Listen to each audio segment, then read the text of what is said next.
Brevet de technicien supérieur 2016 en Côte d'Ivoire, le ministère de l'Enseignement supérieur et de la Recherche scientifique rassure quant aux préparatifs. Plus que quelques heures avant l'ouverture du Salon international du livre d'Abidjan 2016, plusieurs écrivains invités, notamment l'ivoirienne Regina Yaou. Enfin, la tension reste toujours vive en République démocratique du Congo. L'opposition dénonce le prolongement du mandat du président Joseph Kabila. Bonsoir à tous, je suis ravie de vous retrouver ce soir. Les examens scolaires de fin d'année sont prévus à partir du mois de juin prochain en Côte d'Ivoire. Et les derniers réglages visent aujourd'hui à garantir la bonne tenue de ces épreuves. En ce qui concerne le brevet de technicien supérieur, les questions liées notamment à l'anonymat des copies et l'identification biométrique des candidats ont été abordées récemment.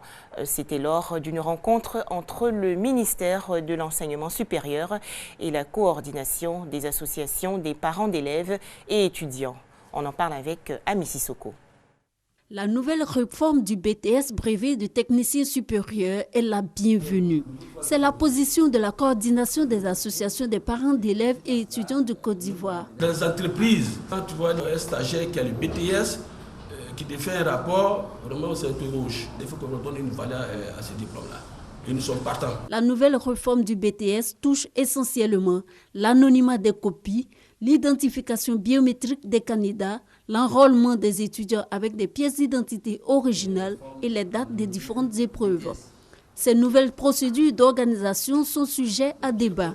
C'est pour éclairer l'opinion sur sa position que la coordination des associations des parents d'élèves et étudiants prend rendez-vous avec la presse. Relativement aux procédures d'anonymisation des copies, il a été constaté qu'il présentait des failles.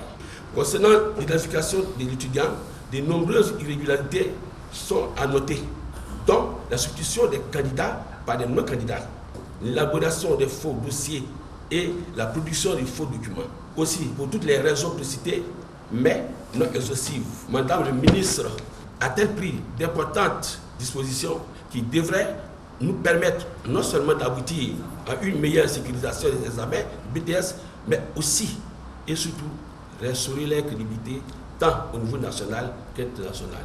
Pour le ministère de l'Enseignement supérieur et de la Recherche scientifique, la réforme du BTS vise à adopter une démarche qualité pour l'éradication de la fraude en vue de la crédibilité du diplôme BTS. Les examens du BTS débuteront le 16 août prochain. Le 8e Salon international du livre d'Abidjan va ouvrir ses portes demain, jeudi 26 mai, au Palais de la Culture de Treichville. Plusieurs auteurs ivoiriens et internationaux vont prendre part à cet événement. Il s'agit notamment de l'écrivaine ivoirienne Regina Yaou. Tout au long de ses 39 ans de carrière, elle a publié 29 œuvres. On se souvient par exemple de Le Zoo-Marie ou Les écueils de la vie en 1982. Regina Yaou qui annonce la sortie de son prochain livre. Le Palais de la Culture de Treichville va également accueillir un tout autre événement demain, jeudi 26 mai. Il s'agit du Festival d'acrobatie de Chine en Côte d'Ivoire. Ce sera donc l'occasion de découvrir le savoir-faire de la troupe d'acrobatie du EBI. L'acrobatie est un art traditionnel en Chine, vieille de 2000 ans. Elle tient ses origines dans la danse folklorique. Beauté, force et équilibre l'incarnent. Une parfaite démonstration de cet art a eu lieu au premier festival organisé au Palais de la Culture de Treichville.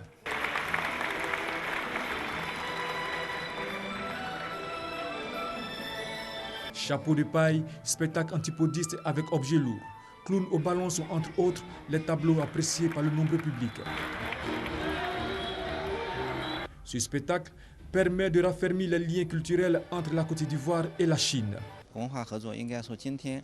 La coopération se porte très bien et aujourd'hui on peut dire qu'on a déjà donné une nouvelle page coopération culturelle sino-ivoirienne. La Chine est le champion du monde en acrobatie et nous avons eu l'occasion de voir ce travail d'excellence qui nous a été offert. Ce que nous tirons comme leçon, c'est la grande patience que ces artistes ont dû observer pour pouvoir nous offrir ces scènes et ces numéros. Une tombola a permis de récompenser de nombreux spectateurs. Le festival d'acrobatie prend fin ce jeudi avec un deuxième et dernier spectacle au Palais de la Culture de Trècheville. C'était un reportage de Abou Sanogo et Issa Yeo. Un tout autre sujet à présent. Des activités de pêche artisanale sont pratiquées à Tahabo, localité du sud du pays. Les poissons et autres fruits de mer capturés sont ensuite commercialisés et livrés dans plusieurs autres villes alentours. Découvrons maintenant cette activité. Tahabo, ville située à 185 km d'Abidjan. La cité regorge de nombreuses potentialités. Au nombre de celles-ci, la pratique de la pêche artisanale par les Maliens appelés Bozo et les autochtones. En 2015, le département a produit 61 tonnes de poissons. Souvent ça marche. Quand l'eau la monte là, souvent il y a des gros qui viennent. Quand l'eau la descend aussi, souvent ça marche. Souvent quand l'eau monte, souvent ça marche aussi. Souvent aussi le temps devient dur. On ne gagne pas les gros si ce n'est pas les petits. Donc on est obligé d'attraper les petits aussi pour pouvoir manger un peu. La livraison de ces ressources halieutiques se fait dans plusieurs villes de Côte d'Ivoire. Nous avons des commandes sur Abidjan, nous avons une voiture frigorifique et qui va chaque matin pour la livraison sur Abidjan. Nous avons Daloa, Boaki, en fait un peu partout en Côte d'Ivoire. Aussi les populations aussi se déplacent sur les sites pour s'en procurer. Le choix de ce marché aux poissons par les clients se justifie par la qualité des produits. Quand on paye ici, on s'en sort. C'est bien, c'est doux. Il n'y a pas de produit, c'est bien doux. Les gens apprécient ça. Ici, là, quand on braise, le poisson est bien. Le goût est bien. Le poisson ne se déchire pas sur le grillage. C'est bien, ça reste tel. Pour soutenir les acteurs de la pêche, le Fonds interprofessionnel pour la recherche et le conseil agricole a entrepris la création d'une coopérative des pêcheurs. Des précisions de Grace Kando. On va à présent parler de paix et de cohésion sociale, deux gages de développement du pays. Les populations l'ont bien compris et l'appliquent au quotidien. Les mutuelles des villages ont généralement pour rôle de contribuer au développement de leur localité. Entre autres missions, l'encadrement de la population, la courroie de transmission entre l'autorité et la population et la mise en œuvre d'infrastructures socio-économiques et éducatives. Les ressortissants de la mutuelle d'Ansouvoué dans le département de Toumoudi vivant à Abidjan ne sont pas en marge du développement. Des cotisations sont levées par les membres lors des rencontres mensuelles, ce qui vaut la réalisation de plusieurs infrastructures avec l'aide de partenaires. Nous avons construit un foyer polyvalent. Aussi, nous avons acquis une broyade de manioc qui va nous permettre d'aider nos parents, les femmes, les jeunes, à lutter contre la pauvreté et la précarité. Aussi, nous aurons un grand projet qui sera réalisé par les investisseurs français qui nous permettra, au niveau de Toumoudi et de la Côte d'Ivoire, à aider nos populations. L'implication des uns et des autres est attendue pour accompagner les actions de développement. Un président de mutuelle, aussi puissant soit-il, ne peut à lui seul développer son village. Il a besoin de se faire accompagner par ses frères et sœurs.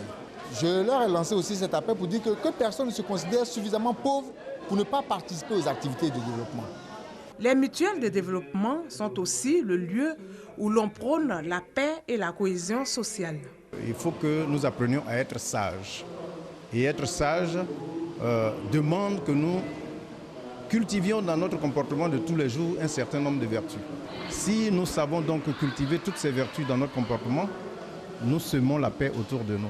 La culture de la paix, un engagement que prennent les ressortissants de la mutuelle d'Ansouvoué pour mieux assurer le développement de leur localité. Voilà, nous retrouvions Grace Kando.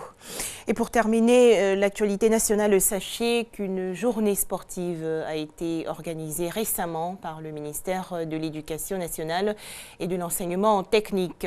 Il s'agissait d'inciter son personnel à pratiquer le sport pour se maintenir en bonne santé. Marche active dans les artères principales du plateau. Un peu essoufflé quand même. En général, je marche, je me déplace, mais aujourd'hui, je marche. Mais ce n'est pas une habitude, malheureusement. Mais là, ça nous relance, on va s'y mettre. La marche terminée, tous à la place de l'ancien marché du plateau pour des séances de fitness et de taïbo exécutées au son de la musique.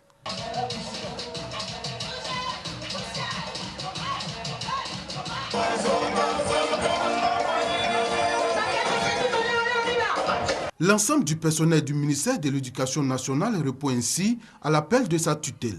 À travers cette initiative, le ministère de l'Éducation nationale veut inciter ses agents à la pratique régulière du sport pour se maintenir en bonne santé. Une équipe qui est capable de jouer avec son corps de cette façon est, je pense, en mesure de travailler aussi agilement avec sa tête. Le personnel fraternise, le personnel s'unit, c'est le but recherché. C'est-à-dire que dans un ministère, il y a le travail, c'est vrai, mais il y a aussi le social. Pour cette activité, le ministère de l'Éducation nationale a eu le soutien de ses partenaires, dont l'UNESCO, représenté par son représentant résident Ido Yao, et la Fondation des maladies du cœur. C'est très stressant de travailler parfois sous pression, et de telles journées permettent à ses collaborateurs de déstresser un peu par rapport à toute l'énergie intellectuelle qu'ils déploient tous les jours pour que l'école ivoirienne marche bien. Il faut pratiquer le sport d'abord pour ce qui nous concerne, pour la bonne santé de son cœur, pour l'équilibre de sa santé et pour une bonne hygiène de vie. La pratique régulière du sport, selon les experts, permet de lutter contre l'obésité, l'hypertension artérielle, les maladies cardiovasculaires et favorise aussi l'équilibre de l'être humain. Pour ceux qui sont dans l'administration, ceux qui travaillent, on peut se donner au moins 2 jours dans la semaine, 2 jours réservés au sport. Et dans les 2 jours, on peut réserver quelques heures, 1 heure à 2 heures par semaine, où on fait des exercices physiques, des efforts pour transpirer, mettre le cœur en mouvement, et voilà, et ça fait du bien à l'organisme. Ça m'a procuré beaucoup de bien parce que j'avais un petit mal au dos. Avec ce sport-là, je me sens bien. Cette journée sportive s'inscrit dans la deuxième phase de la journée d'hommage au personnel du ministère de l'Éducation nationale qui aura lieu le samedi 28 mai prochain au lycée classique d'Abidjan. C'était un reportage de Herman Niamia.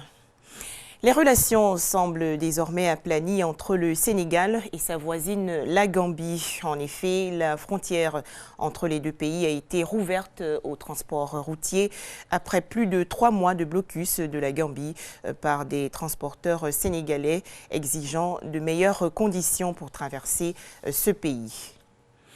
En République démocratique du Congo, par contre, la grogne se poursuit. Le Front citoyen, l'une des 3 plateformes d'opposition ayant appelé à manifester demain, jeudi 26 mai, a maintenu son mot d'ordre, et cela malgré l'interdiction gouvernementale annoncée des marches prévues dans certaines régions du pays. Enfin, un nouveau chef pour les talibans afghans. Ils ont en effet nommé aujourd'hui à leur tête un érudit en religion. Il s'agit du moullah Aibatullah Akhundzada. Cette décision vise surtout à prévenir le morcellement du mouvement après la mort soudaine de son prédécesseur, le moullah Mansour. Voilà, merci de nous avoir suivis et excellente soirée à tous sur RTI2.